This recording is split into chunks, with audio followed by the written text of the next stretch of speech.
Peace and blessings, family. This is brother Shareef and Ptah Shakur on the Hour of Power.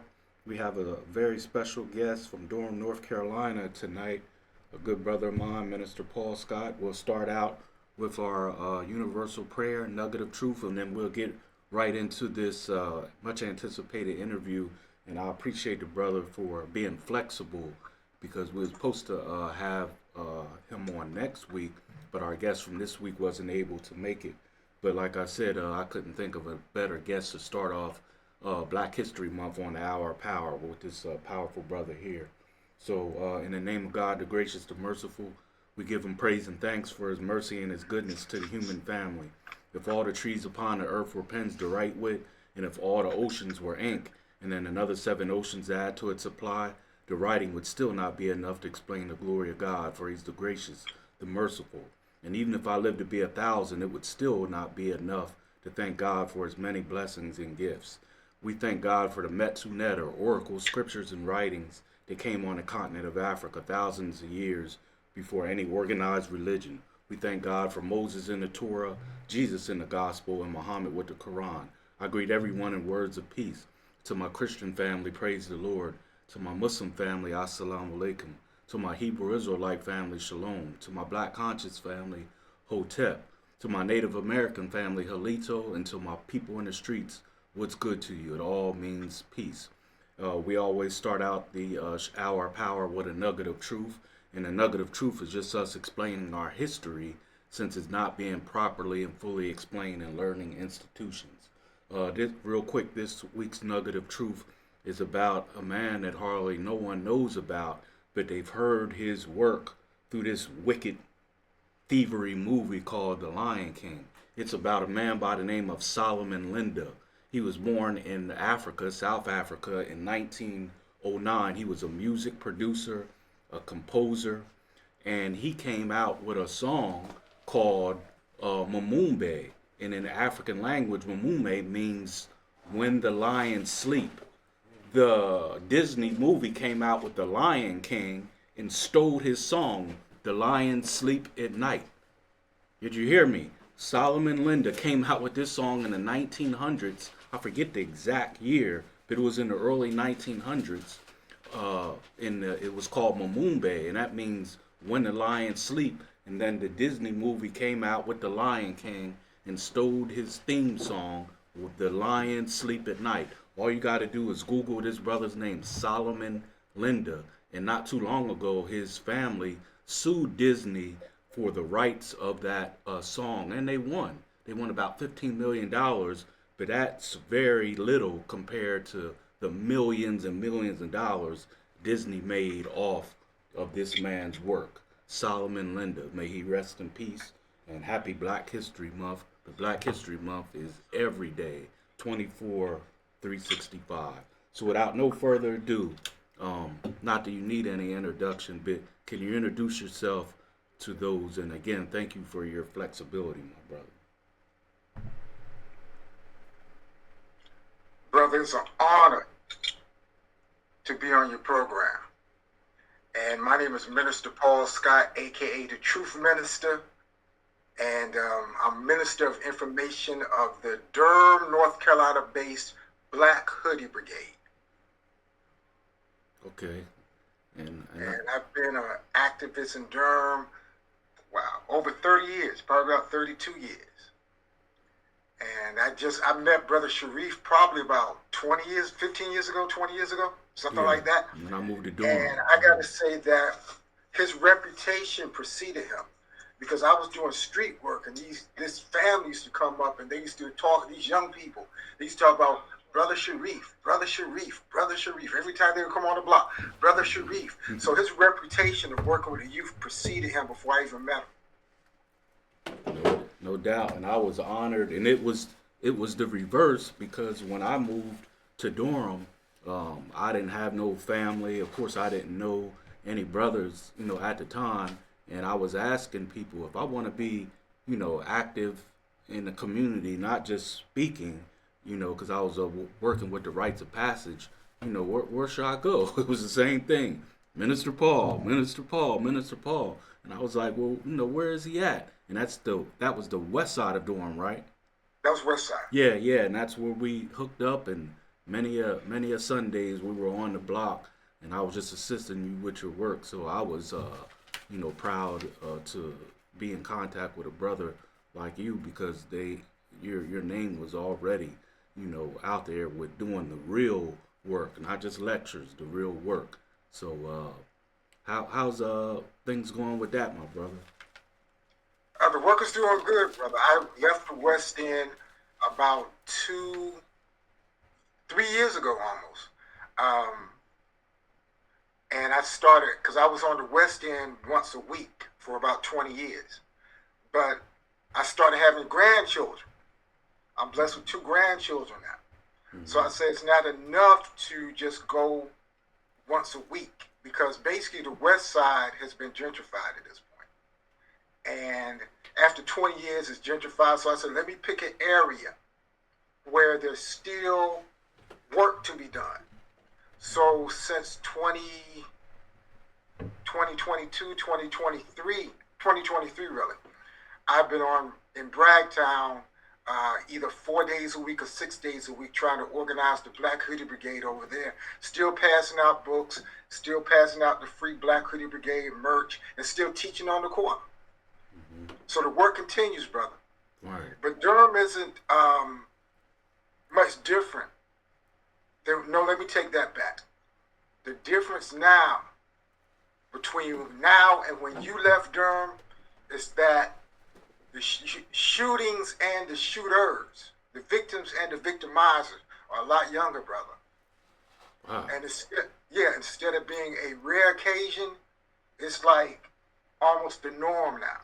And you're talking about children getting killed, children doing the shooting, 14-year-old, 15-year-old. Yeah.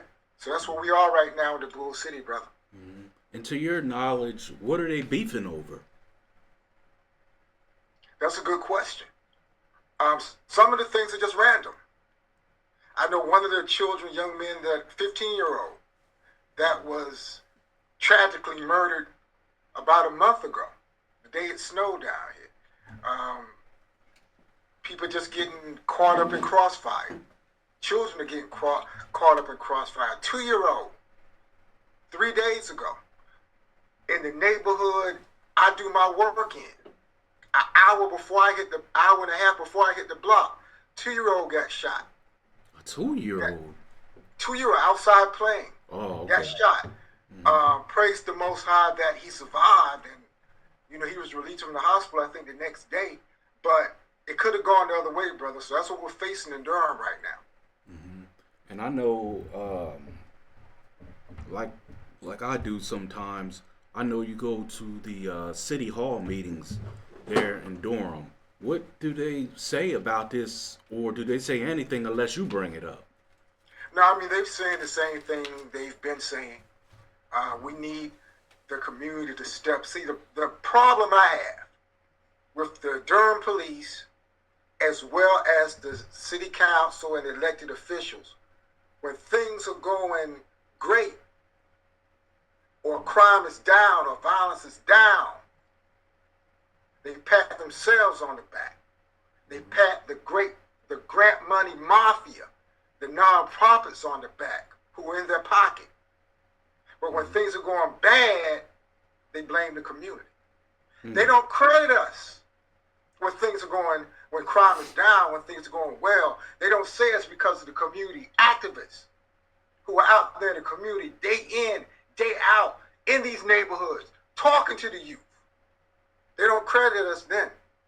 But the moment something bad happens, they gaslight the community into saying that the reason things happen in Durham, the reason there are shootings, the reason our children are unaliving each other and injuring each other, is because the community won't step up.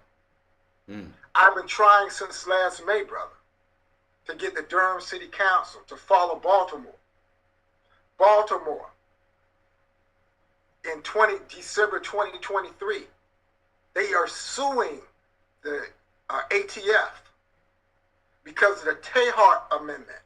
The Tiahrt Amendment Now, what the Tiahrt Amendment is, a lot of people, when we go to these community meetings and we raise our voices and we say how these young children getting the AR-15s, we expect the police department, the sheriff department to be able to tell us legally under the Tiahrt Amendment, they can't release that information. Not only can they not release that information to the general public, they can't even release the politicians, brother. So we've been trying to put pressure on the city council to join Baltimore and taking a stand against the Tiahrt Amendment. No such luck so far. How do you spell that, brother? I know it's an acronym, but because we no, the Tiahrt is after a senator, and it's Tiahrt.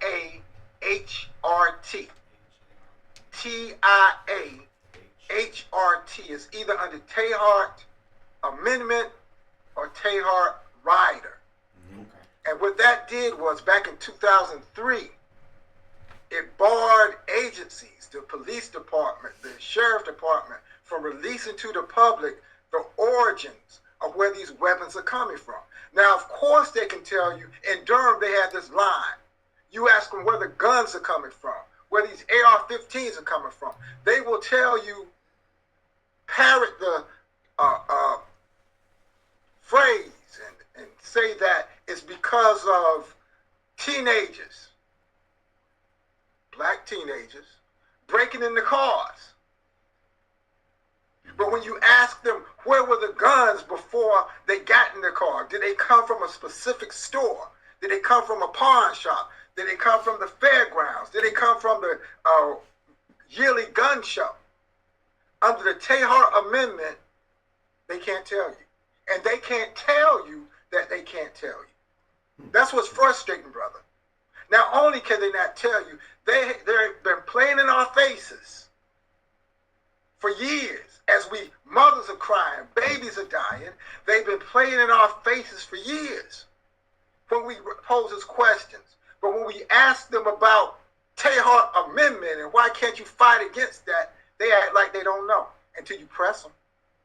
It took me 6 months of meetings and going to meetings and speaking out and sending emails and on social media, running up on city council members and law enforcement members, posing this question. It took 6 months before they would even address it.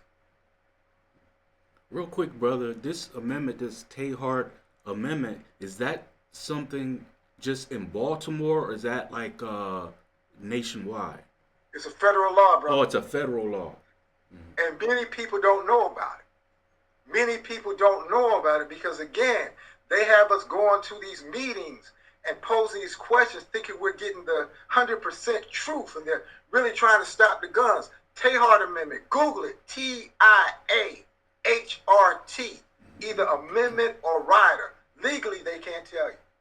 Because we had the same questions here. I mean, thank God things are quiet now as far as shootings and different things like that. But a lot of people had the same question right here in Pennsylvania, like, where are these youth getting these, weapons from? And no one came with a real, anything that's going to help us to, stop it. But I never heard of that amendment until you just brought it up. They just said they don't know. They're trying to figure it out. They take the, the serial number off of the guns, but where are they coming from? Never got an answer. They can't tell you. What's the purpose of blaming the community for not being active if that's what's causing the carnage is the guns? Well, they fear the NRA. These politicians fear the NRA. And what the Tiahrt Amendment does, it protects gun shop owners from being sued by the victims. That's the bottom line. That's crazy. So the NRA has their hand deep in that. Yes, sir. Anything dealing with weapons, anything dealing with guns, the NRA has their hands in it. There's an important documentary that's on YouTube.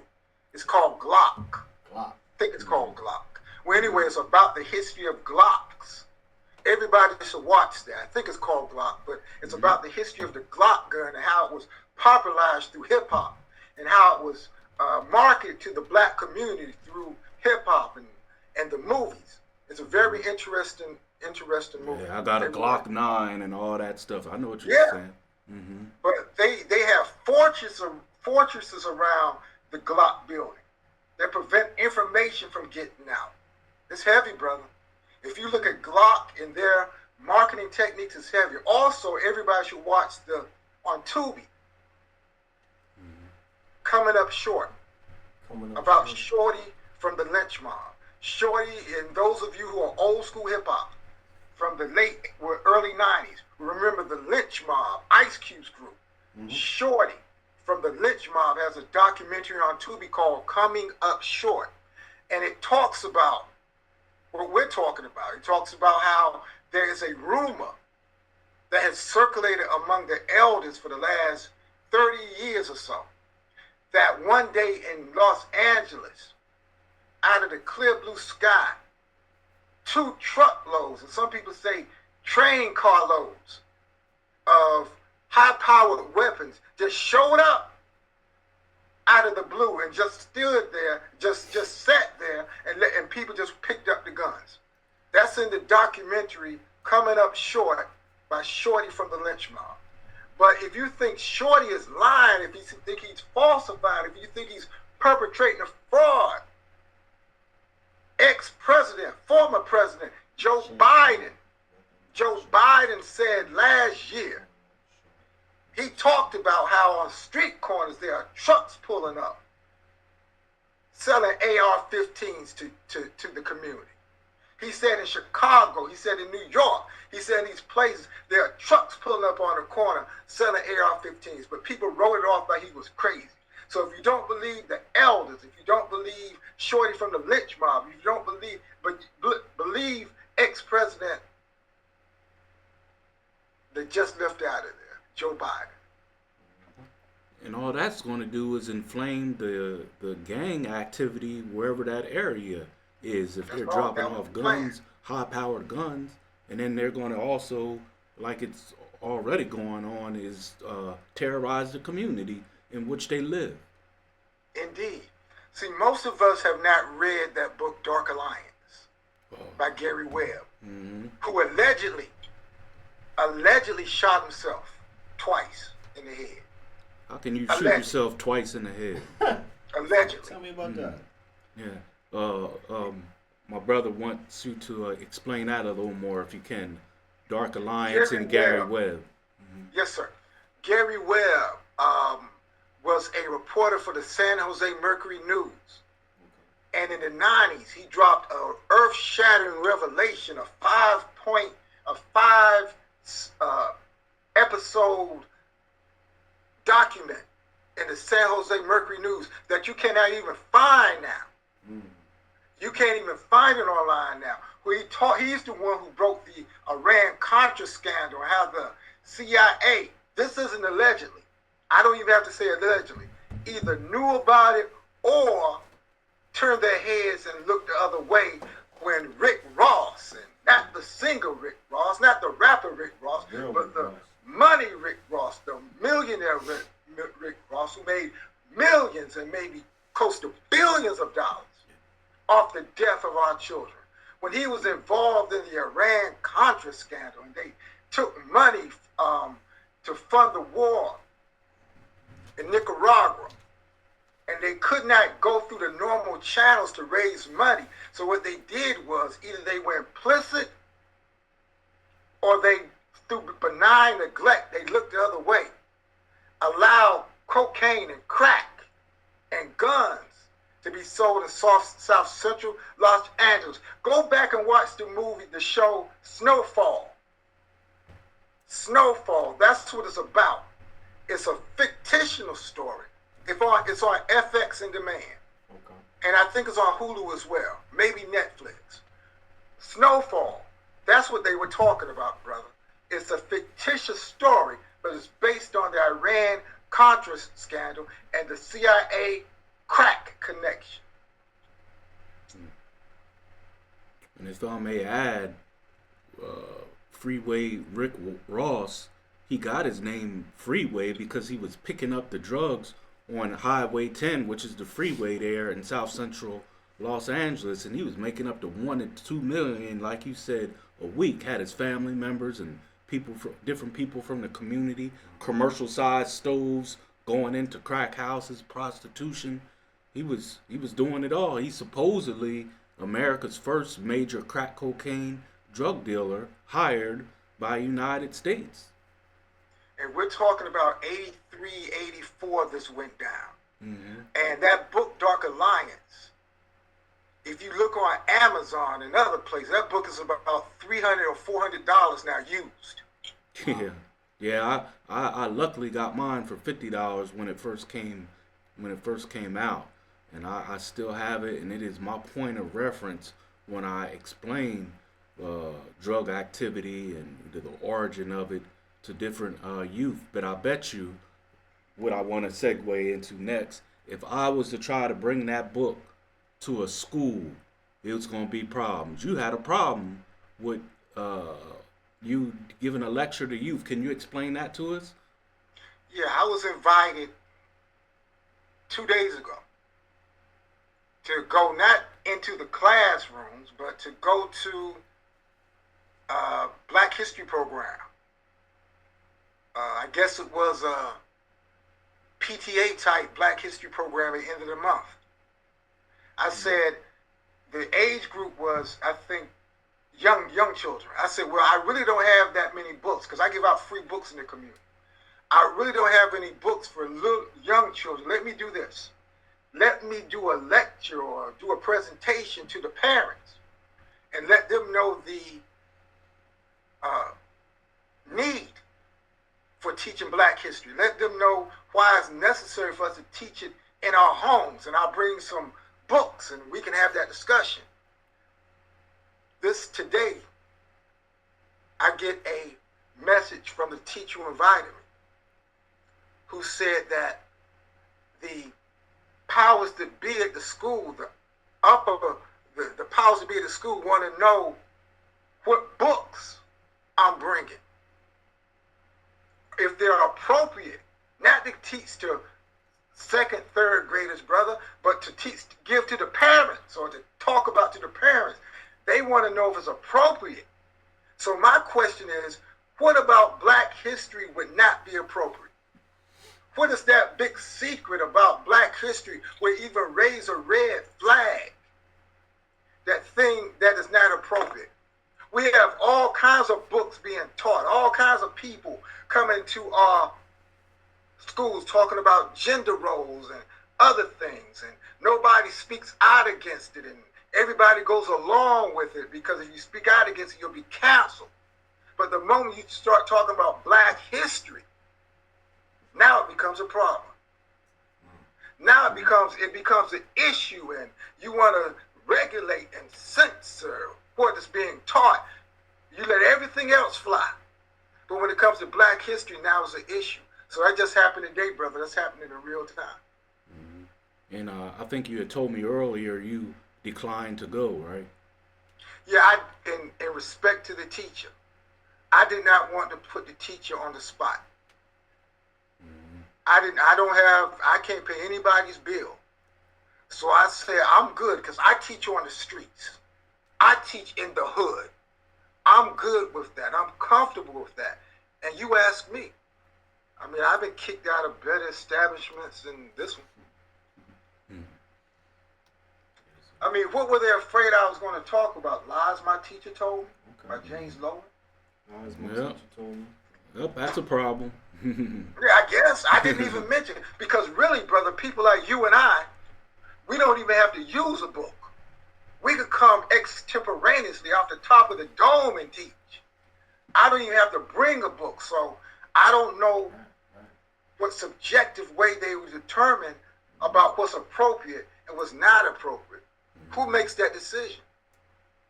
And how widespread is that going on across the country where people have to walk on eggshells when they're talking about Black history? Black History Month, which should be a time of celebration for our teachers and students, becomes a time of stress.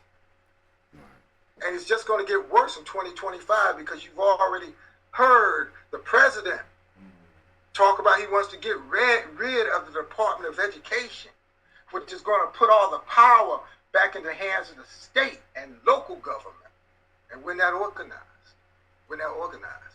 He's already said as one of his mandates, his things he wanted to do the first day, he was going to stop the history being taught of things that are anti-American and make children feel guilty. He already said that, and he's doing it. My brother Ptah has a question for you or a statement.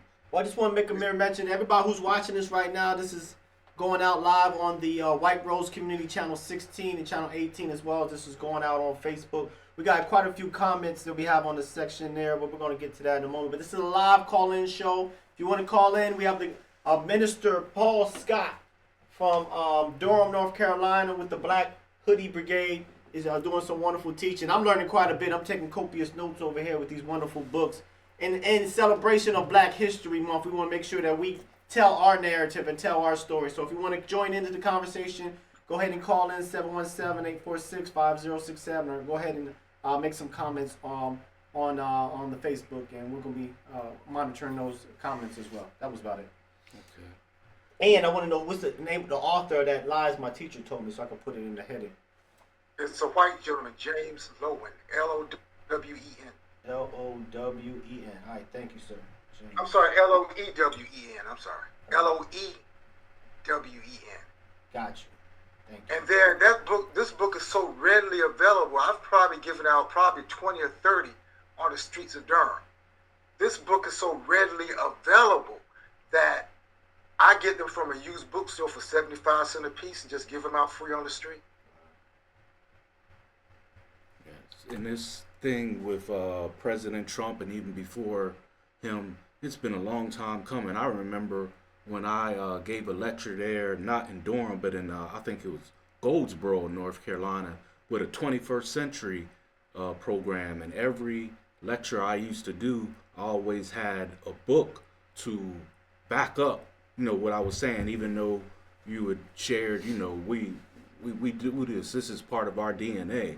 I don't need a book, but seeing is better than believing. I was at the 21st century program as God is my witness, and I got going, and I showed particular books, and they cut my time short. I was supposed to have an hour to speak, and I was on the agenda with another gentleman. He's very well known author. I think his name is Omar something, but I was on the agenda with him on the platform with him. They let him speak. He's saying the parents don't know how to read, and that's why their children don't know how to read. He was being very condescending. I'm bringing the truth. They cut my hour to about 20 minutes and still paid me $300. They'd rather pay the money to get this nigger out of here so he don't educate the other niggers. Excuse my language. But it is what it is. But they was doing that then, and that was back. That's when I was really active. Remember the rites of passage and all that, and they had heard about me there and brought me down. Yeah, they cut my time short. They said, we have to move on to the next speaker. I said, wow, that was back in like 2012 or something like that. And Minister Paul, you know how divisive this music is, and I used to speak out about that. It was one rapper, and man, I'll probably think about it as the talk goes on. But he was had like 10 million views in less than a month, and he was talking about toting a gun and the weed and all of that. And I said, this is the devil, you know what I mean? And they said, oh no, he got to go. So this is a long time coming. What do you think we have to do to get around this thing about DEI and they're not going to allow Black History and Juneteenth? What do you think we should do with our children and parents to get around that? before, brother, let me add this. Before you came to the rites of passage, I remember even the rites of passage in Durham. I was invited, a brother invited me to speak for 45 minutes. I walked in the room, they saw it was me, they cut it to 5.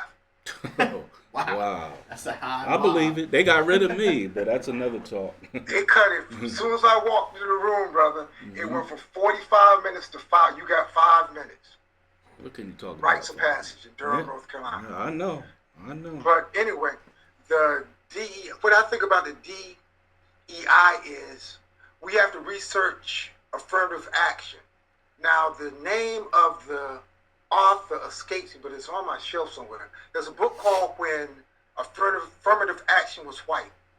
I don't have the author running through my head, but it's called When Affirmative Action Was White. And it talks about how affirmative action really didn't benefit black people to the degree that they think it did. It really benefited veterans and white women. And the same with DEI. I haven't really gotten a hard copy evidence yet, but I've seen several postings when they said that when it comes to DEI, we are the last ones to benefit. So if it's anything about like affirmative action, this sounds about right. That was Ira Katzenelson. Okay. Yeah, that's the book. But It's an excellent book to read for a background, for context. Look what they did with it. Everybody thinks affirmative action was for black people. Now it was originally created for the military, for veterans. I believe it. Almost any black program, if you look at the origin of it, it never was for us. And I had a young sister and some youth on my show last week, and she just joined with the NAACP, which I'm happy about that, and I know she's gonna do what she can to get the rights and for our people. But if you look at the origin of the NAACP, that was started by white people, I think at the University of Harvard in 1909, and then they tried to bring on Ida B. Wells and W.E.B. Du Bois to make it look like it was a black program, but it was really for white people. And once Ida B. Wells found that out, she disbanded from there. And I just put her on my Black History fact yesterday, Ida B. Wells. But once she found out what it was really about, she left it alone. It was for white people. So we have to really take the connections that we have and any knowledge that we have and really make it for black people, because that's not the origin of it. So. Right, and a lot of people don't know that Joe Spingard was one of the early white members of the NAACP. He spied on the organization. It was 9 of them. He worked for the military intelligence. Joe Spingard, who they honor with awards and medals. He actually spied on the NAACP for military intelligence and tried to get W. Du Bois to go along with him. Right. And Ida B. Wells. What steps you think we should take for those who are really serious about educating our people about our history, which they can educate themselves? What steps you think we should take to, because it's like it's thrown some people off when they said we're not going to have Juneteenth, and I've been saying we don't need your permission. Maybe I could make a saying out of that or something. We don't need your permission, but is there anything different we need to do, or just keep doing what we do? It would be my prediction. I think Juneteenth is a thing of the past. The federal holiday of Juneteenth had nothing to do with the struggle of people who have been celebrating and promoting Juneteenth for all these years in the 90s and talking about Juneteenth. Juneteenth being put as a holiday had everything to do with all the rebellions that were happening in the streets. The George Floyd and others. Tension was so high at the time. They said, we're going to give you a holiday. Just get out the streets. Stop all this racial unrest. We'll give you a holiday. So that's why they signed Juneteenth into law. And just as sure as Biden signed it into law, Trump can unsign it. Right. Simple as that. Right. And they commercialized it. You know, Mhm. they made big time money. You've seen Juneteenth items at Walmart and Target. Nothing to do with our history. And almost every Juneteenth that I've attended, and it wasn't much in that time where they made it a national holiday. That was what, 2022, 2023? Something like that. Almost every one, except in Philadelphia, they weren't teaching our people our history. Bunch of dancing and buffooning and clowning, but nothing to do about our history. Now, I don't know what they were doing down there in Durham, but I seen the commercialization of Kwanzaa.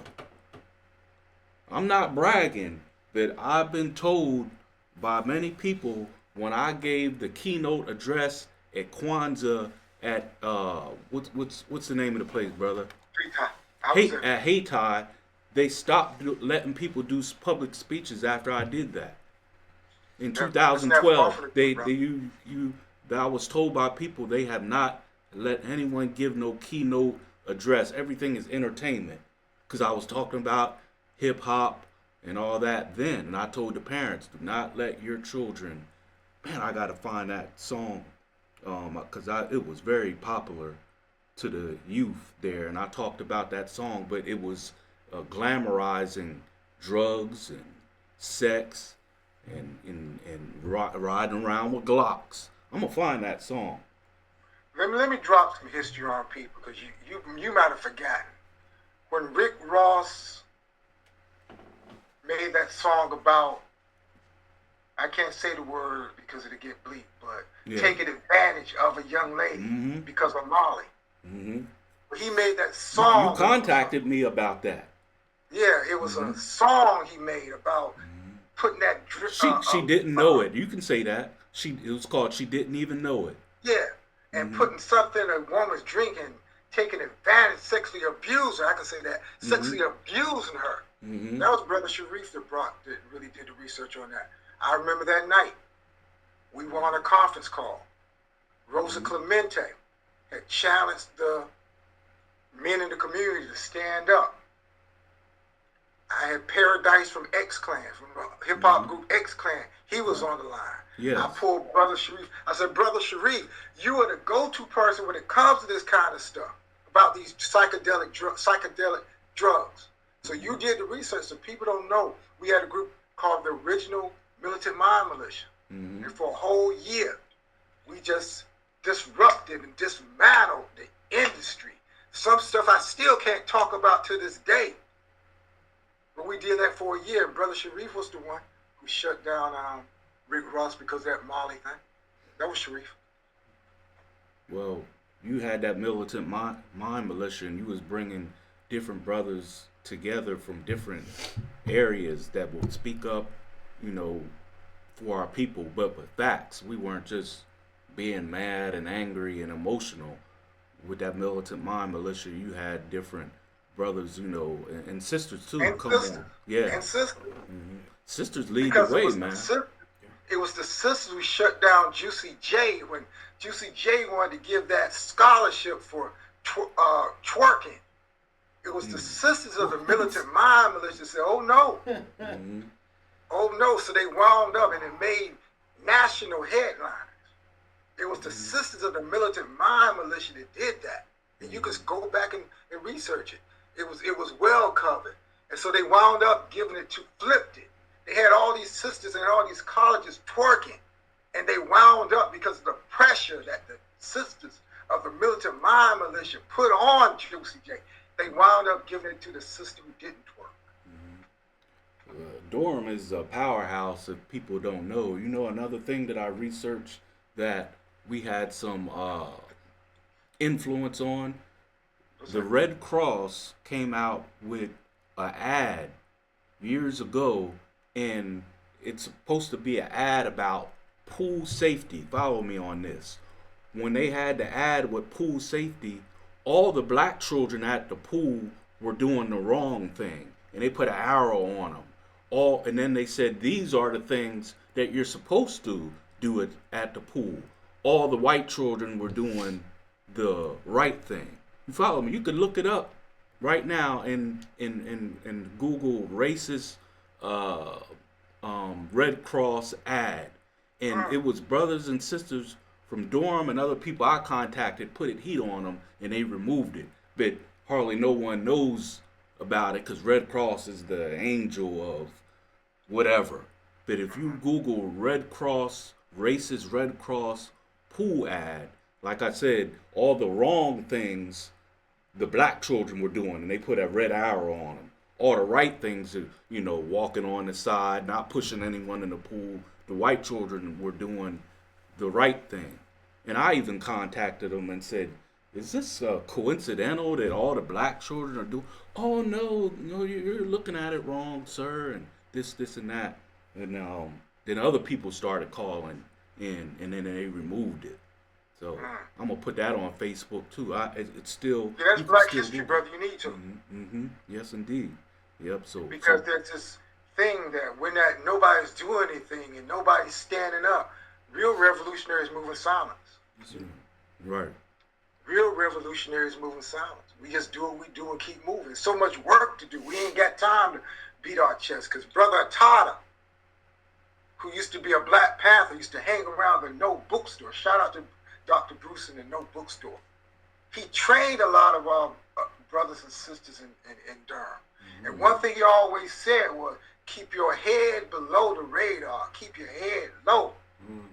Don't be go out here beating your chest. Don't be out here bragging about what you do. Do it and get it over with and keep it moving. Yes, Brother Tiahrt, R.I.P. to the soldier. Is Brother Bruce still with us? He's still okay? He's still with us. Okay. All right. What that is, I don't know, but he's still with us. Yeah. That's one of the first places I went, other than connecting with you, when I moved to Durham. I went to the No Bookstore. Powerhouse. Yeah.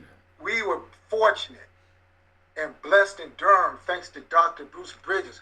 We had all the greats. You weren't here in the 90s, Brother Shareef. Right. So it kind of dwindled down and got watered down in the 2000s. But in the 90s, the Steve Coakleys, the Shaka Musabera Shangos, the Dale Joneses, the Jamil Alamines, the Kwame Toures, they would always come to the No Bookstore and give lectures on Thursday night. You would never know who was going to pop through the No Bookstore and give who you might have just seen on television. Sister Soldier was there too. I remember.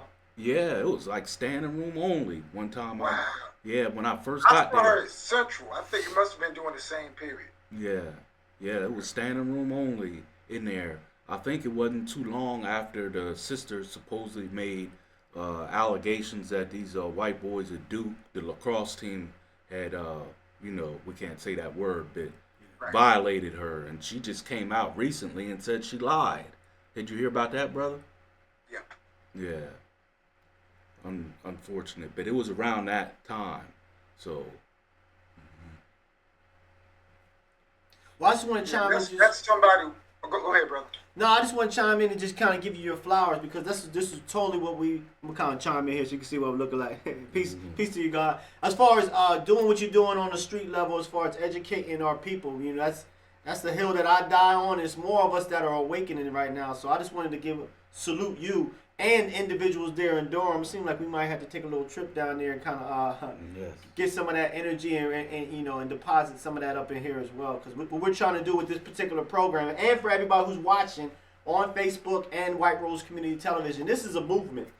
And so if you want to see yourself actually, like we mentioned about for the men to stand up to protect the human family at this time. So we see what's going on with the music. We see what's going on in front of our face. How long are we going to sit idly by and twiddle our thumbs and think that the elected officials and things we call authorities in our particular lives are going to do something? It's been the writing is on the wall, as they say. So this is a call to arms for everybody that's out there to do your due diligence, stand up, see those youth on the street, stop hiding behind behind your blinds and everything when they walk down the street. If you're over the age of 30, you definitely got something to share with these youth. Each one teach one. So I just want to salute, and you got me hyped up. And I'm writing down quite a few book recommended readings that I'm be sharing on the Facebook page as well.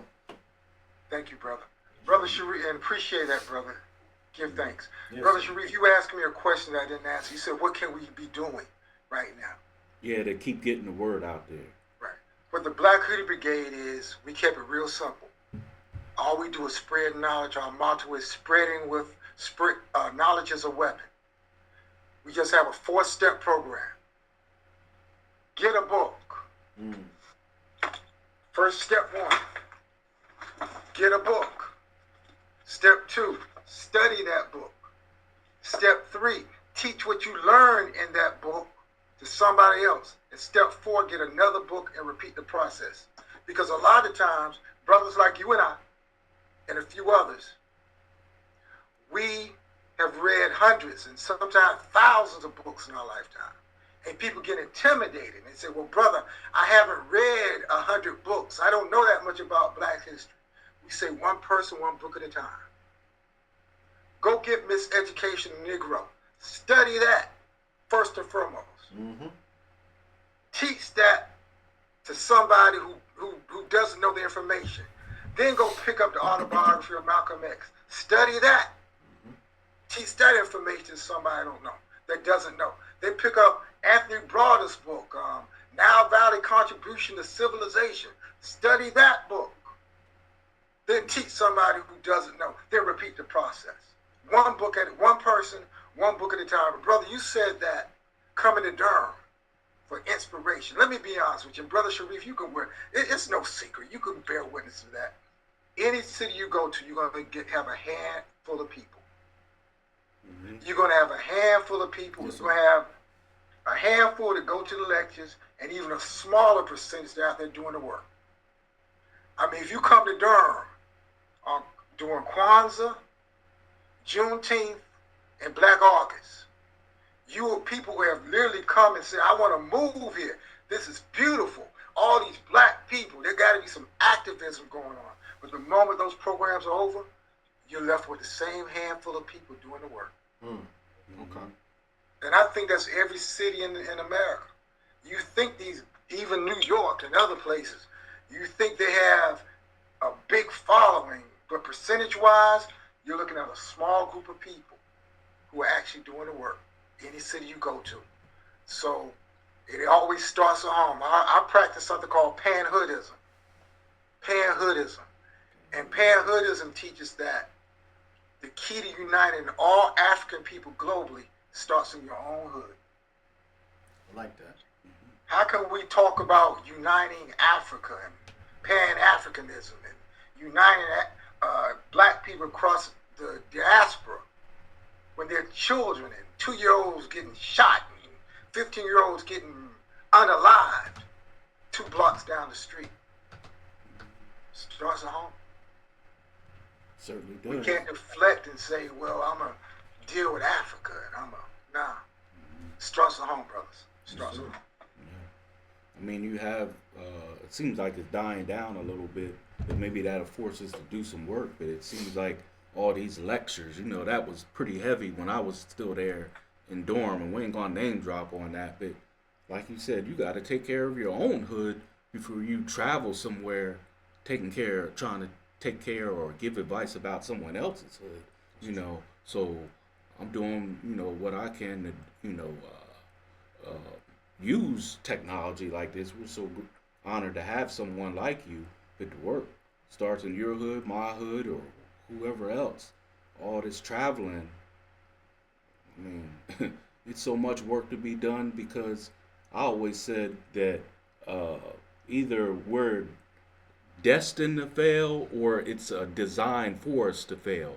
Because you can go to any city in America, like you said, New York, Sacramento, California, and it's the same thing. And how can that be with people that have never met each other, never crossed each other's paths? How can they be suffering from the same thing? Either we're destined to fail, or it's a design for us to fail. I say it's B. Absolutely. I agree. And you can look at the Willie Lynch letter. Oh, God. And that will break it down step by step. But a lot of people don't know that Willie Lynch letter was never meant to be taken literally. The Willie Lynch letter and this is coming from his mouth to my ears, as well as a local doctor and minister, Carl Kenny, wrote an article on it. The Willie Lynch letter was originally written by Dr. Kwabena Asante of Durham, North Carolina. The late Dr. Kwabena Asante, who was born, I think he was born in Durham, but raised in Durham, went to school in Durham. He's the actual author of the Willie Lynch letter. And we had a long conversation about it at the No Bookstore. He said, you know who wrote the Willie Lynch letter? I'm like, no, sir. He said, I did. And he was a doctor who wrote 18 books, and he had no reason to lie to him. I think I've met him if we're talking about the same person. Did he have kind of like slick hair, kind of brown skin, older brother? Used to always wear the African earrings. And yeah, that's him. I met him. Yeah, that was him. Wow. He passed? Yeah. Okay. Yeah, I did. About 3 years ago. Yeah, I met him, and he said the same thing. I wasn't too sure about it then, but you're verifying the same thing, so. Yeah, nobody else has disputed it. Either way, every word in that book, we're living it right now.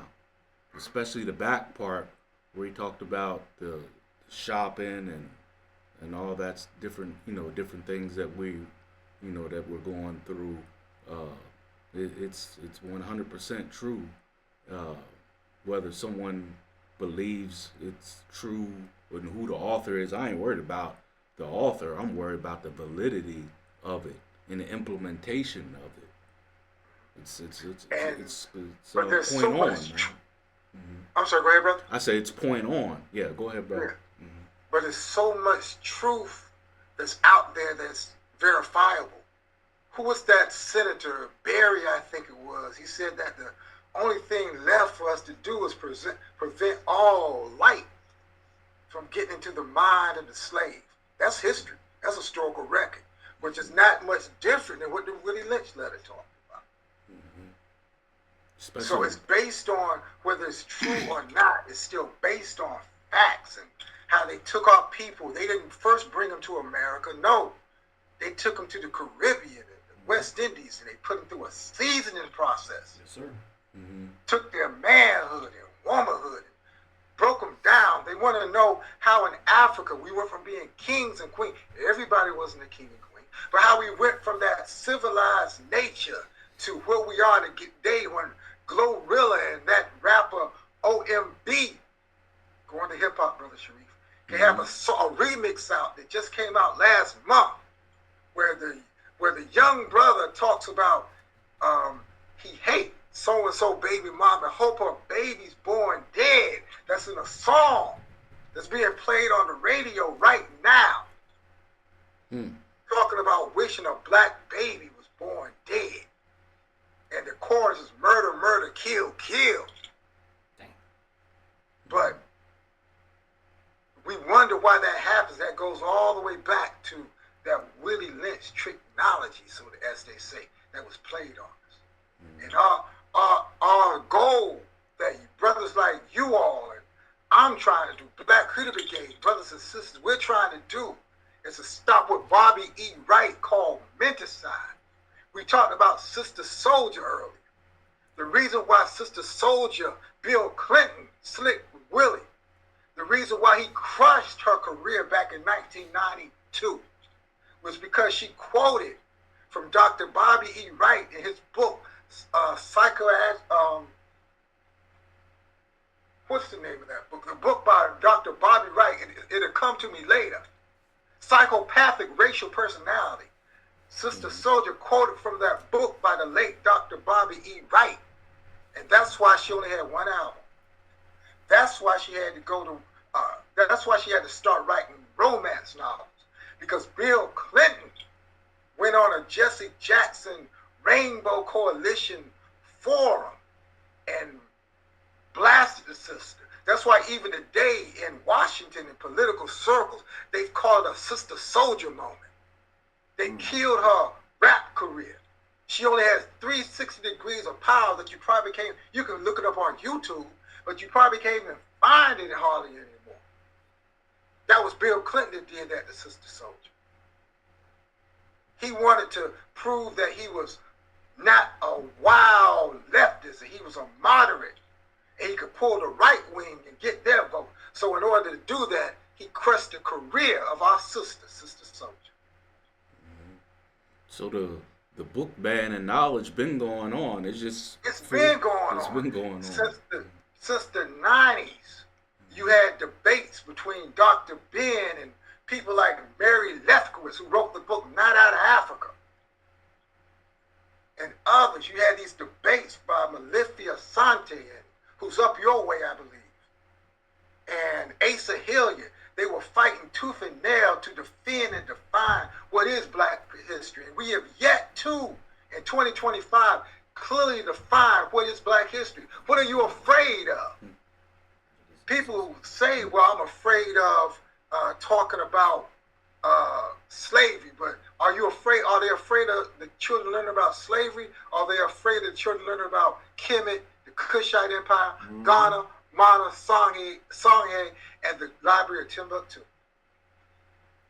But even on that, and for everybody who's listening on the program right now, we're actually right at 8 o'clock. We're going to be shutting off for the White Rose Community transmission, but we will continue on with on Facebook. But that's a funny little segue, because we had a brother on here about 2 weeks ago.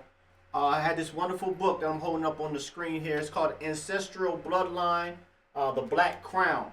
And so please check this book out over there on Amazon. Basically, it goes into there, I believe he's Cameroon. His Cameroon culture. He's a gentleman from Cameroon. His family's from Cameroon, and sharing what we did before religion was impacted upon us, before Christianity, before Islam. What was our ancient ancestors? And so this book that I have kind of posted up right there, check that out. It goes into the different type of cultural references and I would say rituals and things of that nature that we used to do that takes us back. We got to make sure that Black history doesn't start with no slavery, like the God just mentioned right there. We have a deep rooted history.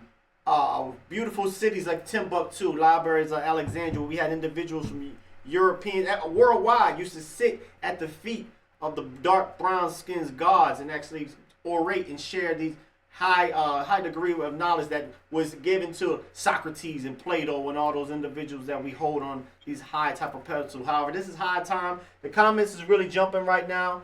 We understand as far as the past, as far as the hate and all the different things that have been embedded in our youth to put us in this quagmire. But individuals, we need solution seekers. We can sit around and talk about the problem all day long, but this is a new day for anybody who's watching this. Like I said before, this is a call to action. Please check out this program and the recording that's going to be put on YouTube as well. But like I said, anybody who's watching on a White Rose Community channel, we will be cutting off in about 1 minute, but we will continue later on through Facebook. Did you have any more points on what you were just mentioning, Minister Paul? No, sir. That was all on that point. Oh, okay. Is anything you want to? What do you think about? We already talked about it. Other than the supposed ban of Black history, which we know has been going on. Oh yeah, that's the point I wanted to make. This isn't just white schools doing this. As far as banning Black books, that's probably a Black organization where you were supposed to speak to the parents. Am I correct? That was a school. Huh? It was a school. No, was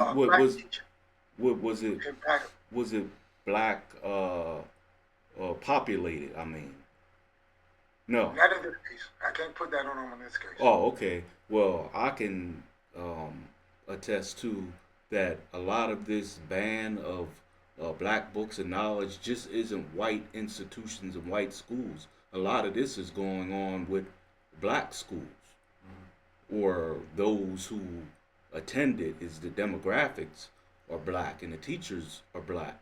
Would you say that's a true statement? I would say it's a true statement. If you look at the pushback that our revolutionists had getting into Black colleges, you will bear witness to that truth. It's easier for them to go to white student unions and speak to white children than it is to go to our black HBCUs.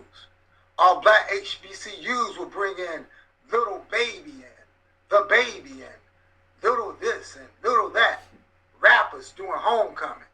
But when it comes time to bring in our scholars, our intellectuals, now they'll get invited to the white student unions and the white colleges, but our HBCUs, they try to distance themselves. Even in Durham, back in the 90s, and probably when you were here, the question was, why does the North Carolina Central send their children, their students to the no bookstore?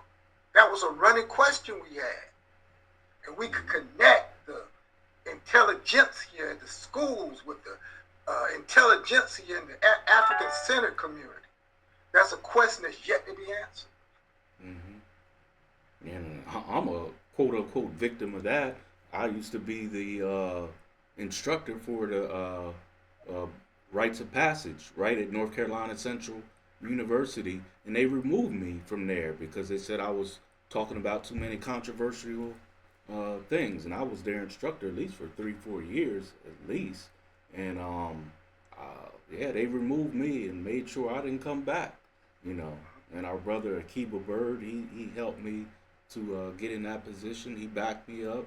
Other people backed me up, but the powers that be, when they had their people that was funding that rites of passage come in and started hearing what I was saying, and they gave me my walking papers. But I know, and I was so hurt, you know, by that, because that was one of the first positions I had like that. And one of my brothers told me, he said, Brother Shareef, when they start banning you from places, blocking you from places, and removing you, that means you're telling the truth. Mm-hmm. When they give you awards and want you to speak here and there, you're backing up the devil. And that's what freed my heart. I've lectured at the University of West Virginia. I've lectured at the University of Illinois. I've lectured at University of Wesleyan University in Illinois, Wesleyan University. I've lectured at Clemson. But the place where I went to school and 10 minutes down the street, and despite the activism I've done on that very street for 30 years, North Carolina Central one time in 30 years. Wow. And that was about 10 years ago. And that was a one-shot thing. And, you know, I'm going to bring you back, brother. It never happened. Mm-hmm. That's just the reality. Yeah. But the same people see you out and you're doing a great job in the community and give you pats on the back and tell you what a great job you're doing, but they won't let you on their platform, though. And what's the place there on Fayetteville Street, the community place? I kind of forgot the community place that has the Martin Luther King, right there on Fayetteville Street, next to Haytop? Huh? Haytop? No, down the street from there. The community place, W.D. Hill. Oh yeah. Yeah, I got banned from there. They invited me to speak there on Martin Luther King Day, and I spoke the real truth that what happened to him and those involved. And a white lady went downtown, and I never one of the directors there, I ain't gonna say his name. He said, Brother Shareef, I know everything you saying was true, but you can't talk like that in front of those people. I said, talk like what? He said, that's just too much. He said, you can give some talks about mental health and all that, but I can't have you back talking about history no more. He told me that, and he was the director. You know him. You know him. He's a black guy. Yeah. See, and me and Brother Shareef, we're correlating these stories, so you know we're not making it up. Right. We're telling I just came off the top of my head. Because a couple of years ago, this sister went to same institution, went out to the rec center, and she was asking, you know, you just had this program, how come Brother Paul ain't on your program? And they told sister they've been trying to find me, but they looking for me, but they can't find me. Now, you know, I'm the most accessible brother in Durham. Right. I'm at the same place At the same time, consistently, but they told sister with a straight face they couldn't find him. All this technology, Facebook, and all that, and they couldn't find him.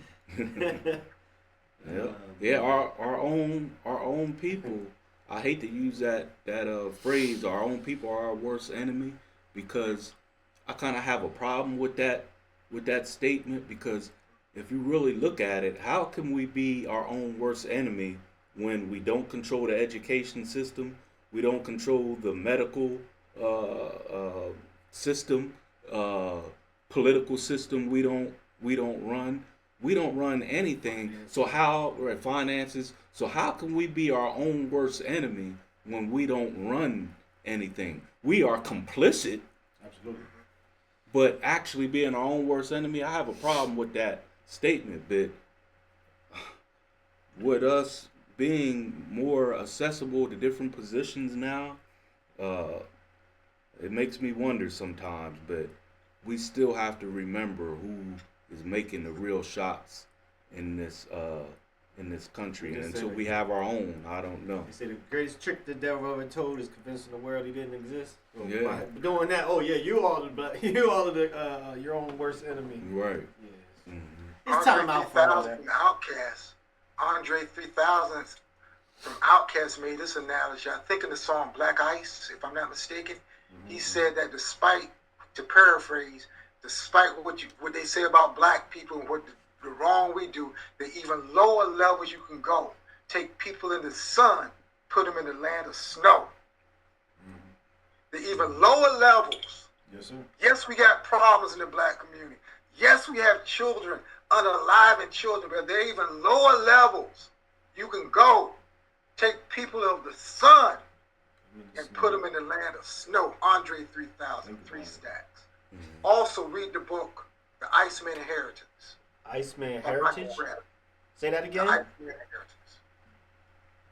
Sorry, brother? No, I'm sorry. You said the Iceman Heritage? The Iceman Inheritance. Inheritance. All right, thank you.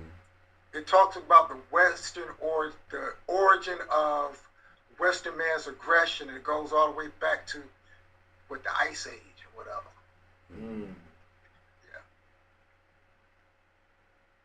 Can you repeat as we wrap up, brother? This is deep, man. We have to do a part 2 of this, God willing. But can you repeat that amendment? Because that is just mind blowing. It isn't unbelievable, because the devil will do anything, but that guns are being dropped off in the hood. But that was something else, but connected to that. Am I correct? Yeah, that's just something that the elders from the West Coast and they have been saying for years. And go back and watch again on Tubi the video for the documentary Coming Up Short by Shorty from the Lynch Mob. Yeah. No, the amendment that you said it was with the Wall. Tiahrt, Tiahrt, Tiahrt. I think the website is Everytown, if I'm not mistaken. They have probably the most up-to-date information on that amendment, but it's called a Tiahrt, Tiahrt. The next time your politicians in your city or your law enforcement come to the community and say, we want y'all to stand up against the gun violence. We want y'all to tell, and we want you to snitch. We want you to snitch. Ask them why they don't snitch on the gun owners and the gun shop owners. Why they don't snitch on them, but they keep them hidden under the Tiahrt Amendment. And 2003. That's a federal amendment. That ain't That's nothing federal, just in Durham. under the ATF, alcohol, tobacco, and firearms, who have a racist history of themselves. If you can remember, back in the early 2000s, the ATF got busted for having good old boy meetings with your federal tax dollars. Same ATF. And they're not, no matter where we're at in this nation, because it's a federal law, they're not allowed to let us know, disclose the gun owners. Except on a very basic level. like teens breaking into cars. Mm-hmm. But if you ask them what gun shop or what gun show, legally they can't tell you. Unbelievable. Unbelievable. And I put all that in the chat too, so everybody Okay. got it. Minister Paul, is there anything else you want to share with the listening audience before we sign off Where here? they can find you. And how they can find you. First of all, I want to thank you all both, for allowing me, because I had a lot to get off my chest this evening. So I hope I didn't ramble too much. It wasn't too emotional. But it's when I got banned and censored, it just triggered me today. Mm-hmm. So I really thank you all for giving me an outlet. I'm going to sleep good tonight. But if I could go over the 4-point program again of the Black Hoody Brigade. Sure. Get a book. Study the book. Teach that book to somebody else. Get another book and repeat the process. Knowledge is a weapon. It's our motto. And to reach me, you can reach me on Facebook, Minister Paul Scott, or Facebook's the best way. Mm-hmm. Or you can just Google me. It'll come up, Minister Paul Scott, Durham, North Carolina. Everything I've done over the I think the internet social media keeps things stored for 15 years. So everything I've done over the last 15 years, Google Minister Paul Scott, it'll come up. Mm-hmm. Yeah, since W.D. Hill couldn't find you, we know how to find you. You can't find what you ain't looking for. Right. All right, brother. This has been an honor, very powerful and impactful. It'll be on replay on my page. Our great producer here, Brother Ptah, he'll work on it, I guess, in the next couple of days to put it on YouTube. And once things are on YouTube and TikTok, some of our elders and even some people our age ain't on Facebook, and they on YouTube. So we're working to work with YouTube more to make these interviews, powerful interviews like this, more accessible for everyone. But for those who are on Facebook, all they gotta do is go to my page. I can send it to your page, and on Brother Ptah Shakur's page, and but we'll also have it on YouTube in the next couple of days. Appreciate you, brother. Again, this has been an honor. Oh yeah, yes, very, very long overdue, and God willing, not the last time. We want to have you on again. A part 2 of this. Very, very powerful, especially those amendments and things. They put it in writing to make sure that we stay in ignorance, but at this time, we only ignorant if we want to be ignorant. There's no such thing as chattel slavery no more when it comes to that. But some old things, unfortunately, are still going on. That's why I highlighted Ida B. Wells, and she used to fight against the lynchings in America, and we are still being lynched on trees in 2025. I don't know how to stop it, but it's going on. So some old things are still going on, but that not being accessible to knowledge and all that, you're only ignorant if you want to be ignorant, So we appreciate you, my brother. Appreciate you, brother. All right, peace and blessings. Peace.